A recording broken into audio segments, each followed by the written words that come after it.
My friend Keith has an uncle with dementia.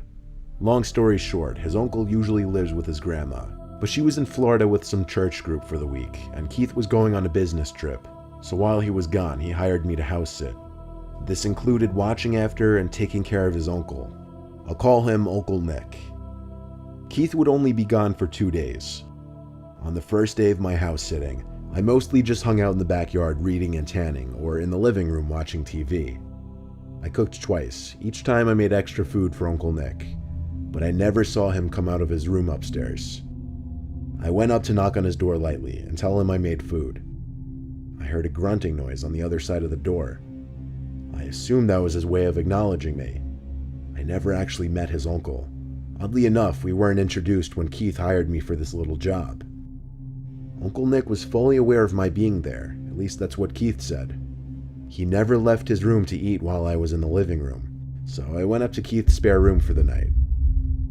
I left the door cracked open so I could listen, and I eventually heard a door down the hall opening and unsettlingly quick and heavy footsteps moving down the hall and down the stairs. Seconds later, I heard the same footsteps rush back up the stairs and back to the room. Then the door slammed shut. It was honestly a little unnerving. Hard to explain, just the intensity of his footsteps, like he was avoiding me or something. The next day was pretty similar to the first. I made 2 meals and left the food on the counter for Uncle Nick both times. When I was laying in the backyard again, I came back in to see the plate was empty, so I guess he was really avoiding me. I went back out to tan some more, and when I thought about it, I looked up to the bedroom Nick was staying at, and there he was, looking at me through the window. I think when he noticed me, he ducked down. I felt so uncomfortable that I folded up the blanket and went back inside and up to the spare bedroom. It was okay. One more night of this and I'd be home. I made dinner that night and left him another plate. As I walked up to the spare bedroom, I noticed his bedroom door was open now. First time I'd seen that. Maybe he was becoming less shy. I went to brush my teeth and go to my room for the rest of the night to give him his space. I was having a rough time sleeping though. I just wasn't tired at all. While laying there in the dark, I heard a short creaking sound coming from inside the room, even over the noise of the fan next to me. I sat up and looked around, still able to slightly see in the dark room. I didn't see anything. More specifically, I didn't see Uncle Nick. I was getting paranoid, honestly. Why was I becoming so creeped out by him? I lay back down on my side, facing the wall next to the bed. I ignored the little sounds I thought I was hearing in my head for the most part, but when I heard a very faint groan, I sat up and turned off the fan to listen. I heard breathing. I turned to the far right side of the room by the desk, and there he was, sitting on the desk chair, turned to me. I screamed in fear, and he came up to me going shh and covered my mouth with his hand. In the moment, I thought he was trying to suffocate me, so I pushed him off of me and ran to the nearest bathroom to lock the door. I listened as I heard his manic footsteps rush back to his room and slam the door. My heart was pounding inside my chest. I called Keith and told him about it. He sounded like he wasn't even that shocked. That's the scary thing. He told me it's best I sleep in the bathroom with the door locked. And when he said that, it said to me that his Uncle Nick is potentially dangerous, which scares me even more. I slept maybe 3 hours max that night on the bathroom floor, and in the morning I quickly packed my backpack and waited out in the backyard for Keith to return. He paid me extra for what I had to deal with, and I suggested he get his uncle some serious help, because I think he has more than dementia, and I still don't know what his intentions were that night.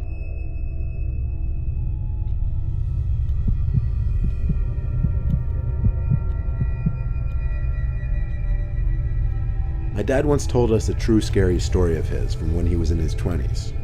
When he was still living with my grandparents, he lived next door to this older couple in their 60s. One winter, the wife Margie next door went missing.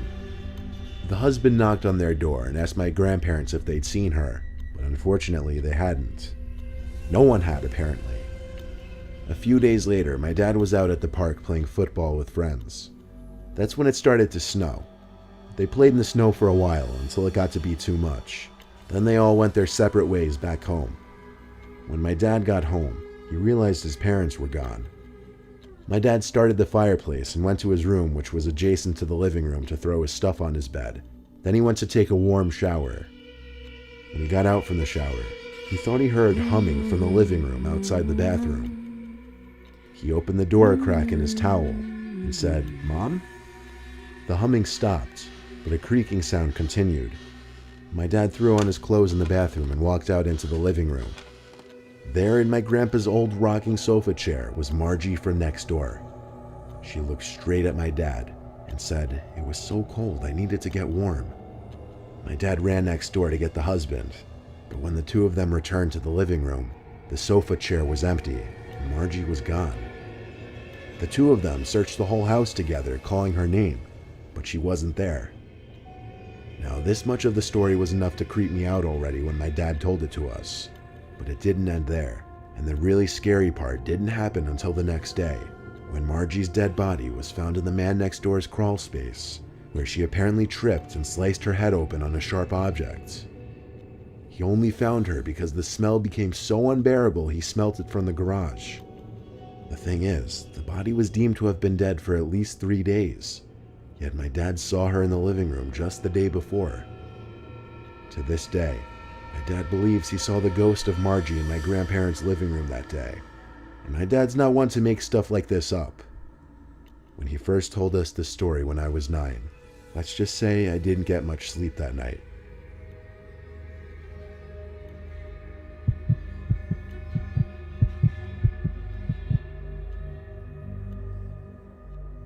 There's a lot of Black Lives Matter protesting going on in my area. Now, before I write anything else, I want to disclose that I fully support the Black Lives Matter movement. However, this is my personal opinion that the looting and rioting are not okay, and anyone participating in those acts should not be associated with the peaceful protesters. But unfortunately, mixed in with the peaceful protesters are the looters and rioters hiding in plain sight. A few nights ago, many stores and houses in the town next to mine were broken into and robbed, and a lot of car windows were smashed. There were rumors from the cops in our friend group that our town would be a target the next night. We stayed up a little later than usual the next night for that reason, and while watching a movie together as a family, we had to mute the TV when we heard yells from outside. We checked out the window, and a large group of young men with masks on were parading down the street. They weren't holding protest signs or anything. They were just being loud and, by the sound of it, cursing a lot. But they didn't appear to be damaging any property, so we went back to our movie. Then after that, my parents went to sleep. I stayed up later in my room playing a video game with the headset on so I could talk to my friends. Eventually, I grew bored and tired and turned the system off and went downstairs to get a glass of water for bed. As I passed the little half stairway to our den on my way to the kitchen, I looked down there and saw something big sitting on the carpet by the window. I went down the stairs, and when I picked it up, I realized what it was. It was the glass of the window, broken, but all taped up as if to make the glass shattering easier or quieter. I ran to my parents' room to get my dad. When he saw it, he called the police. The response time was outrageously long.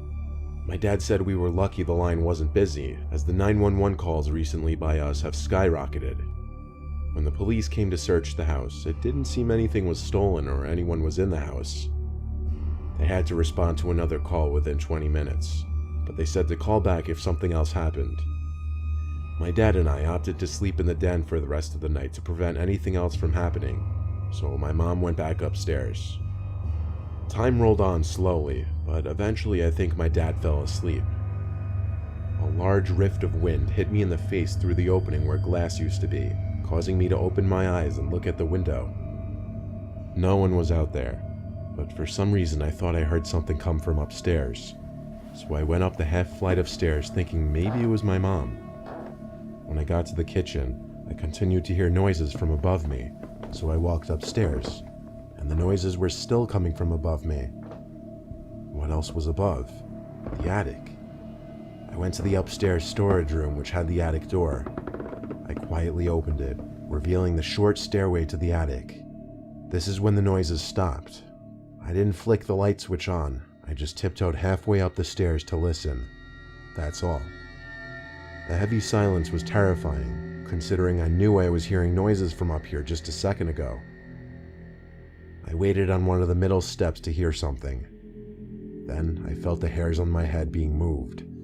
Someone's fingers started running through the curls in my hair as I heard this deep, short, cackling sound. I let out a cry for help from my dad, as all the confidence immediately left my body and I was overcome with horror. I ran out from the attic to meet my dad halfway down at the kitchen. He didn't go up to the attic. He once again called the police instead, while we heard shuffling and thumps from above us. The cops once again came, and upon entering the attic with their guns drawn, were able to locate someone. They came out of the attic with some creepy old man with a mask on, looking at my family and I and laughing as he walked out.